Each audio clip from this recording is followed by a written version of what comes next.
Kia ora, ko dia hau, hara mai, welcome to Homemade Let's Cook. We're making apricot fingers today. We've had a bit of a fruit theme for the last few weeks, so thanks for joining us. We're starting off with 185 grams of canola-based spread, and into that I'm adding 2/3 of a cup of caster sugar. Now you could do this in a mixer if you wanted to, but I'm just doing mine by hand. So that should come together relatively quickly.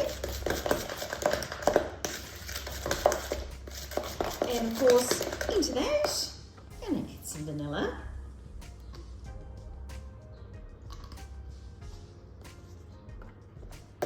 Just incorporate that relatively quickly.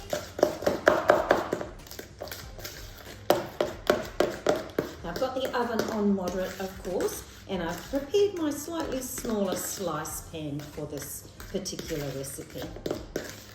Now, I have pre-whisked 2 eggs, and they're going in next.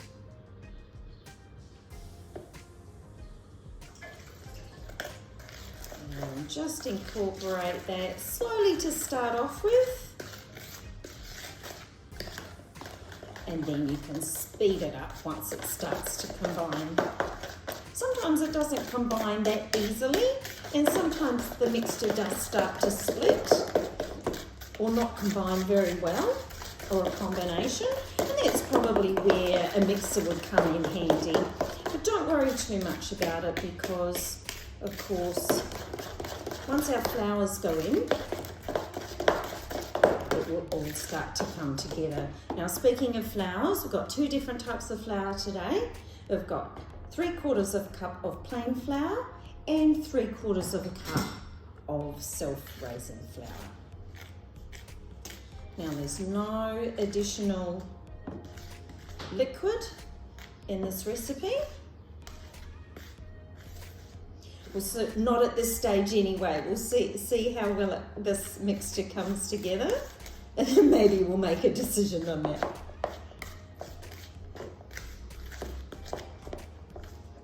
Okay, so it's quite a firm mixture, just to note that. But it is going to be just fine for what we need.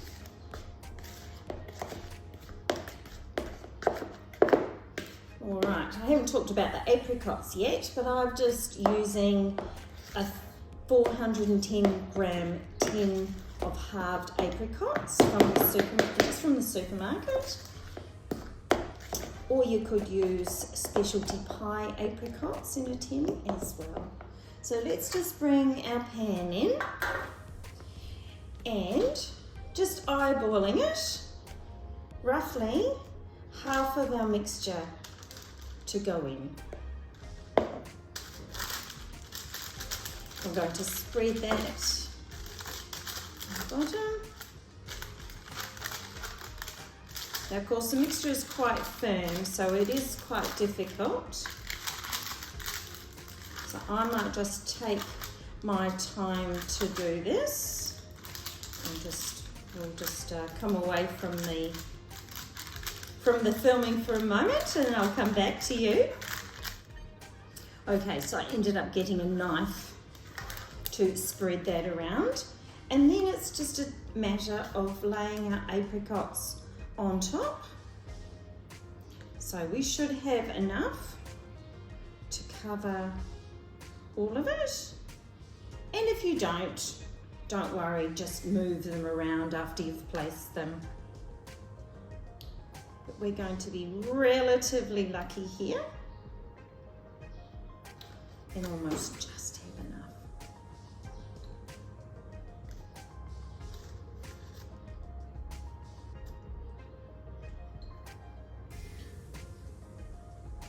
Okay, so I'm not going to press those down at all. You'll see them in there just like that. And now probably the most difficult part is getting some relatively firm mixture on top of them.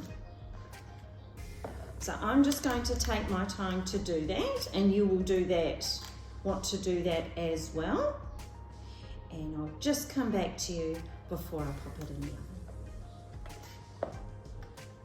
So there's no doubting that it's a super difficult task to get really good coverage over your apricots, particularly if when you've done your half and half, it's not quite the same. But do the best you can. If you are having trouble, just dampen the palm of your hand and all your fingers and just press down. It can be a little bit more movable that way and allow you to spread it a little bit more. But do that after you've done it the best that you can with a knife or spoon. So we're going into the oven, probably at least 25 to 30 minutes, depending on the size of your pan.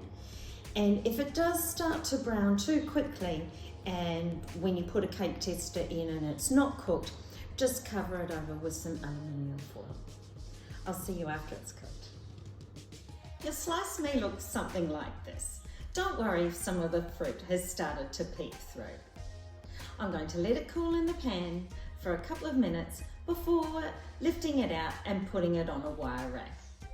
Then we'll come back and dust it with some icing sugar and cut it into fingers. I'll see you then.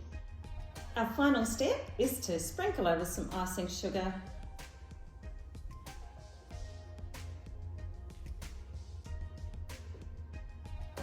and cut it into fingers.